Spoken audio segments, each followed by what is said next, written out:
Hello everyone. Ram Ram, नमस्कार सभी को। कैसे हैं आप सब? आई होप सब अच्छे होंगे, सब खुश होंगे। मैं रितु शोरन स्वागत करती हूँ आपका लेट्स इन रितु में। तो भाई आज का हमारा टॉपिक है सर्वनाम। संज्ञा हम कर चुके हैं, संज्ञा को हमने 3 पार्ट में किया। लेकिन मैं ये सोच रही हूँ कि सर्वनाम जो है वो आज एक ही क्लास में हम कंप्लीट कर देंगे, क्योंकि एस्टेट का इतना टाइम नहीं रहा है आपका। तो बाकी सब्जेक्ट भी कंप्लीट करवाने हैं, तो इसलिए एक क्लास में ही कंप्लीट कर देंगे। बाकी थ्योरी वगैरह आपने पढ़ ली होगी। लेकिन मैं अपनी तरफ से पूरी कोशिश करूँगी आपको सर्वनाम के क्वेश्चन करवाने के भी, जो प्रीवियस ईयर में आए हैं, और कंसेप्ट क्लियर करवाने का भी। ठीक है, तो चलिए क्लास स्टार्ट करते हैं। तो फर्स्ट हमारा क्वेश्चन क्या है, रीड माय क्वेश्चन है, कौन सा समूह प्रश्नवाचक सर्वनाम का है? कि कौन सा समूह जो है वो प्रश्नवाचक सर्वनाम का है, ये आपने बताना है इसमें से। वह है उसकी हम।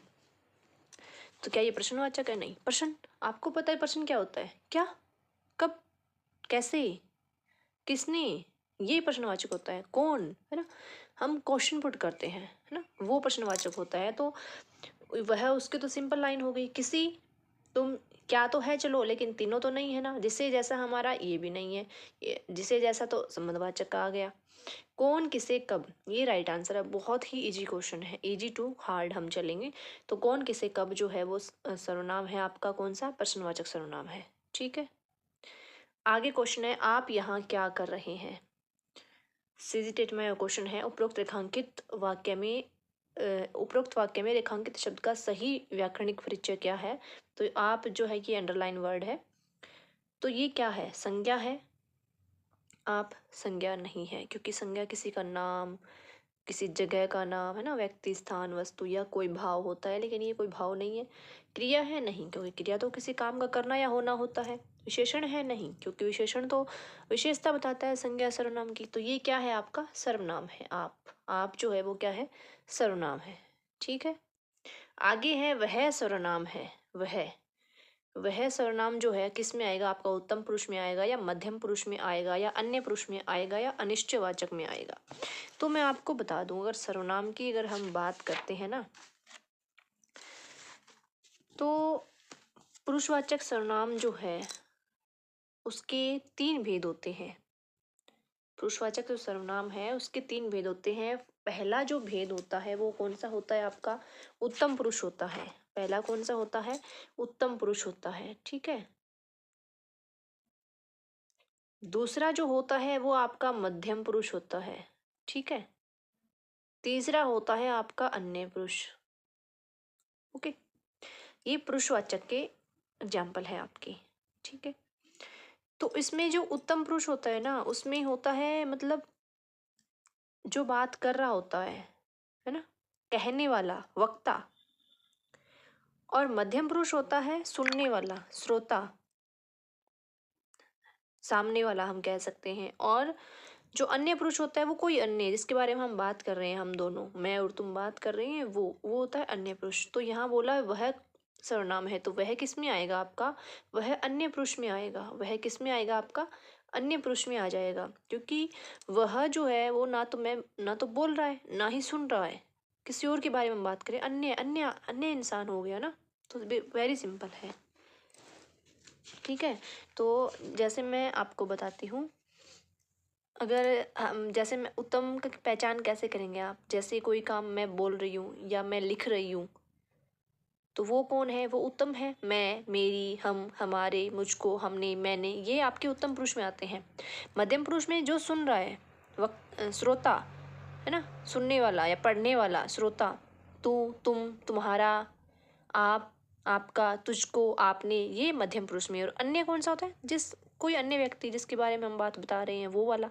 यह, वह, वे, उसे, उसकी, उन्होंने, उसने, उन्हें, उनका। तो ये आपके होते हैं अन्य पुरुष में। इतनी बात समझ में आ गई? ठीक है जी, आगे क्वेश्चन क्या है आपका, कि निम्न में से मध्यम पुरुष सर्वनाम है। तो मध्यम, अभी मैंने आपको बताया मध्यम कौन सा होगा आपका। निम्न में से मध्यम पुरुषवाचक सर्वनाम कौन सा है भाई? तुम्हारा। कि तुम्हारा कौन है? ये तुम्हारा सुनने वाला है। जैसे मैं तुम्हें पढ़ा रही हूँ, तुम्हें, तुम्हारा, तो वो कौन है?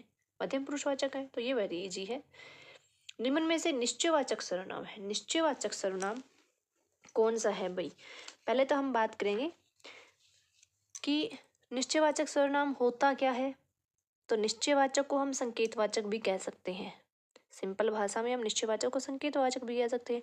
ये निश्चयवाचक सर्वनाम जो है इनका यूज़ कोई दूर कोई चीज़ है या पास है उसके लिए यूज़ होता है। कोई वस्तु है, व्यक्ति है, प्राणी है या कोई व्यापार है, इन सब का निश्चित हम बोध कराते हैं ना कि यह पुस्तक मेरी है, यह अच्छा है, वह नहीं है, यह कौन है, वह तो अशोक है, इस कलम को देखो, है ना, यह कितनी सुंदर है। तो ये यह मतलब उस चीज़ का संकेत या निश्चय, अगर हम निश्चित रूप से जो चीज़ है उसको हम निश्चयवाचक सर्वनाम कहते हैं और इसको हम निर्देशक सर्वनाम भी कह सकते हैं। ये नाम आपको ध्यान होने चाहिए, ठीक है।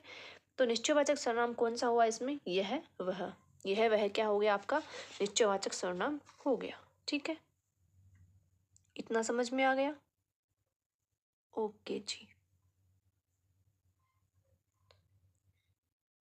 आगे है सर्वनाम के कितने प्रकार है। तो सर्वनाम के प्रकार कितने हैं भाई, वेरी सिंपल है। सर्वनाम के 6 प्रकार है। कितने प्रकार है, 6 प्रकार है।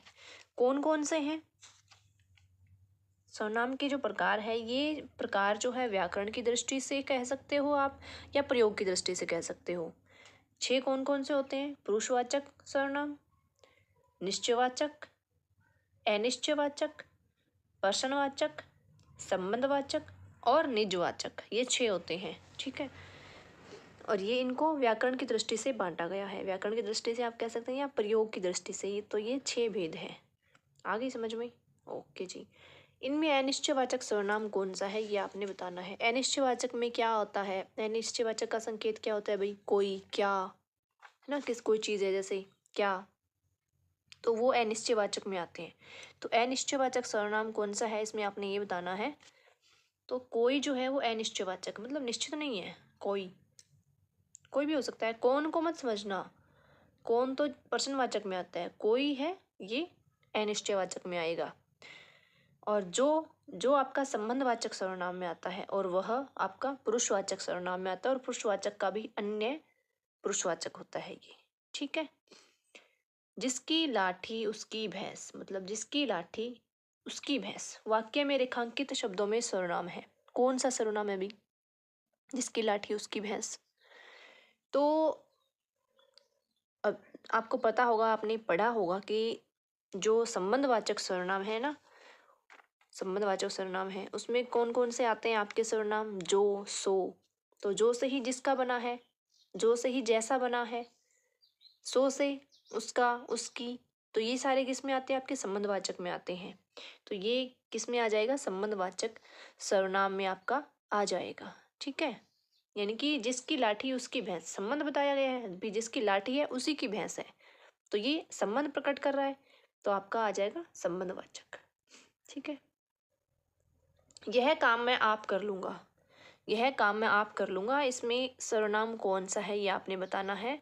तो यह काम मैं आप कर लूँगा, अब आप शब्द आया है तो आप ये कहेंगे कि ये तो पुरुषवाचक में है, क्योंकि पुरुषवाचक में आप आता है। लेकिन एक चीज़ ध्यान रखना, आप शब्द का यूज़ खुद के लिए होता है ना, जब आप शब्द का यूज खुद के लिए होता है, स्वयं के लिए होता है, तो वहाँ निजवाचक सर्वनाम होता है, वहाँ आप पुरुषवाचक सर्वनाम नहीं रखेंगे। वाक्य से समझ आएगा ये, वाक्य में अगर पुट किया हुआ है तो यह काम मैं आप कर लूँगा, मतलब यह काम मैं स्वयं कर लूँगा, यह काम मैं खुद कर लूँगा।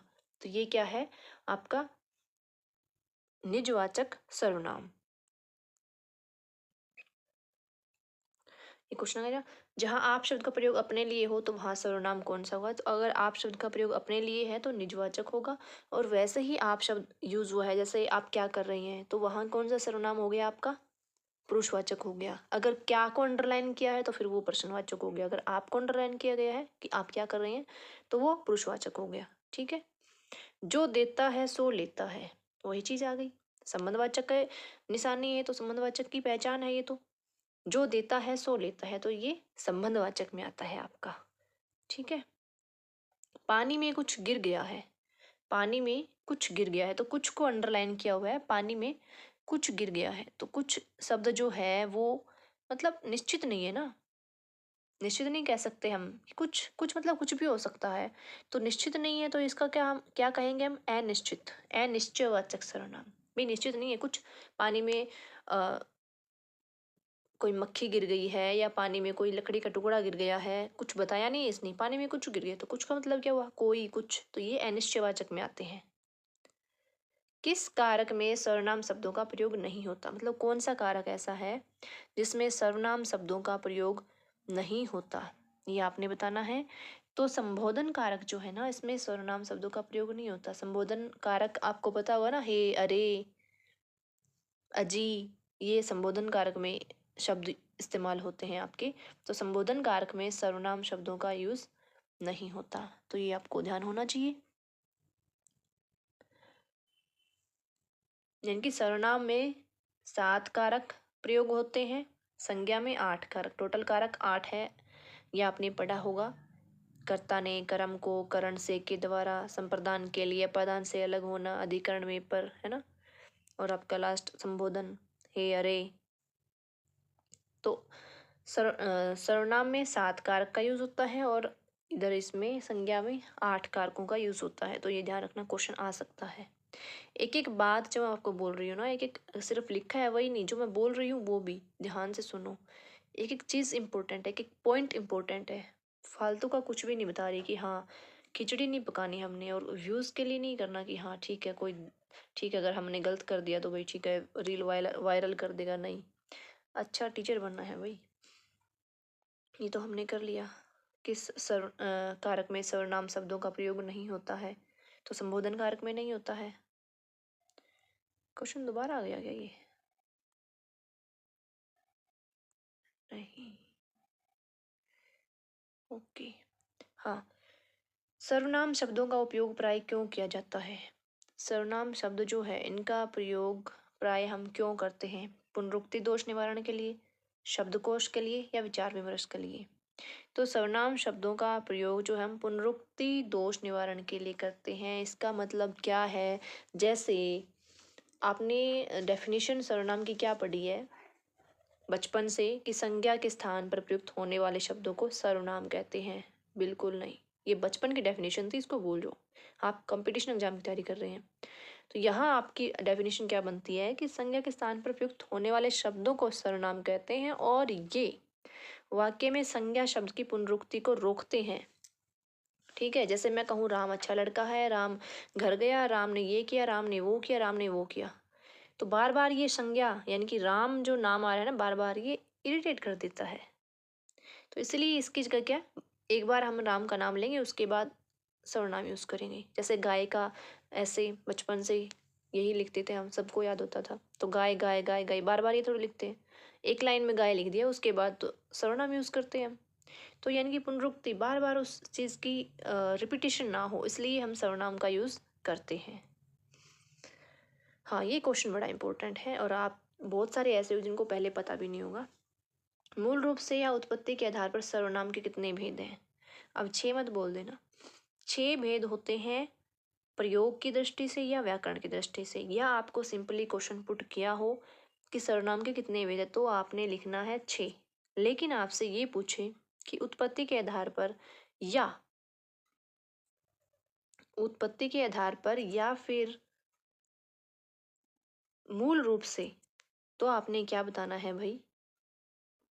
11 सर्वनाम होते हैं। 11 कौन कौन से है वो मैं आपको बता देती हूँ, ये क्वेश्चन आपके लिए बिल्कुल नया है। तो 11 सर्वनाम जो है, मैं, ठीक है, तुम, आप, यह, वह, और जो, सो, और कोई, इतने देख लो एक बार, बाकी आगे बताती हूँ। मैं, तुम, यह, आप, वह, जो, सो, कोई, इतने हो गई। उसके बाद कौन सा है आपका? कुछ, उसके बाद कौन, उसके बाद क्या, ये 11 सर्वनाम हैं आपके। और मजे की बात यह है कि हिंदी का सर्वनाम सिर्फ एक ही है, आप। हिंदी का सिर्फ एक है, बाकी संस्कृत के है आप। ये आपसे नहीं पूछा जाएगा इतना डीप में, बट फिर भी बता दिया है मैंने। तो मूल रूप से अगर सर्वनाम की मैं बात करूँ तो 11 सर्वनाम है। सिंपली आपसे पूछा जाए तो सर्वनाम के भेद 6 होते हैं। ठीक है, अगर मूल रूप से पूछ लें, उत्पत्ति के आधार पे पूछ लें तो आपको 11 लिखना है, बट ये क्वेश्चन नहीं पूछा जाता। पीजीटी वगैरह में बेशक पूछ लें, पीआरटी या टीजीटी में तो नहीं पूछा जाता। ठीक है, तो इतना समझ में आ गया।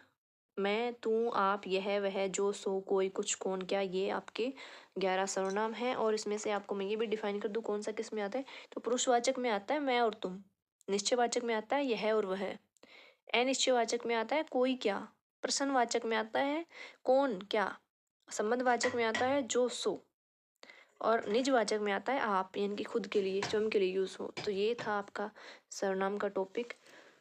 जो मेन पॉइंट थे वो मैंने आपको बता दिए, और एक तरह से मैंने आपको पूरा ही डिफाइन कर दिया। ठीक है, तो मेरे हिसाब से बहुत अच्छे से आपको समझ आया होगा। हाँ, एक लाइन और थी, मैं इम्पोर्टेंट सी बता देती हूँ आपको। वो लाइन ये देखो इधर, कि जैसे मैंने लिखा जैसा करोगे वैसा भरोगे। मैं एक सेंटेंस लिखती हूँ, जैसा करोगे,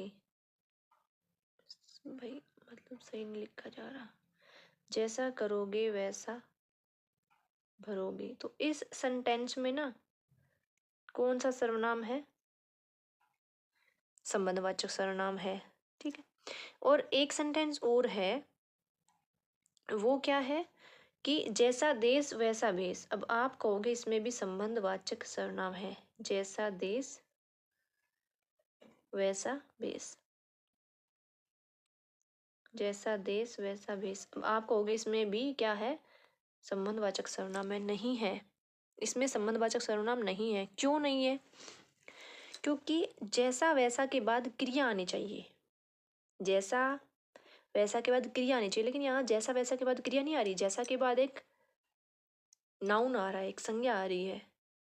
ठीक है, तो जैसा वैसा के बाद क्रिया आनी चाहिए, तभी वो संबंधवाचक सर्वनाम होगा, अदरवाइज वो संबंधवाचक सर्वनाम नहीं होगा। ठीक है, अगर जैसा के बाद या फिर वैसा के बाद संज्ञा आ रही है तो वो सर्वनाम नहीं होगा, मतलब उसको आप संबंधवाचक सर्वनाम नहीं कह सकते। जैसा करोगे वैसा भरोगे, ये आपका क्या है, करोगे क्रिया है, भरोगे क्रिया है, इसलिए ये संबंधवाचक सर्वनाम है। यानी कि जिसकी लाठी उसकी भैंस क्रिया है, ये संबंधवाचक सर्वनाम है। जो परिश्रम करेगा वह सफल होगा, ये भी संबंधवाचक सर्वनाम है। जिसको आपने बुलाया था वह आया है, तो ये भी क्या है आपका संबंधवाचक सर्वनाम। ठीक है, तो ये चीज़ ध्यान रखना, मतलब जो जैसा है या वैसा है, जो, वह, वो, तो इन चीज़ों के बाद है ना क्रिया आनी चाहिए, संज्ञा नहीं आनी चाहिए। अगर संज्ञा आ रही है तो वो सर्वनाम नहीं होगा। ये पॉइंट इम्पोर्टेंट था, मैंने आपको बता दिया। और यहाँ हमारी क्लास होती है समाप्त। और सर्वनाम का टॉपिक मैंने आपको बहुत अच्छे से करवा दिया। मुझे नहीं लगता कि एक भी पॉइंट कुछ बचा है क्या। अगर कुछ बचा है तो कमेंट कर देना। क्लास देख लेते हो आप लोग, कमेंट करते नहीं हो, पता नहीं क्यों भाई। कमेंट करने से कुछ घट नहीं जाएगा आपका, लेकिन मुझे पता चल जाएगा कि हाँ कहाँ क्या कमी रह रही है। बाकी मैंने पूरी कोशिश की है बहुत अच्छे से। तो चलिए फिर मिलते हैं नए टॉपिक के साथ, और नया टॉपिक होगा हमारा विशेषण का। Thank you.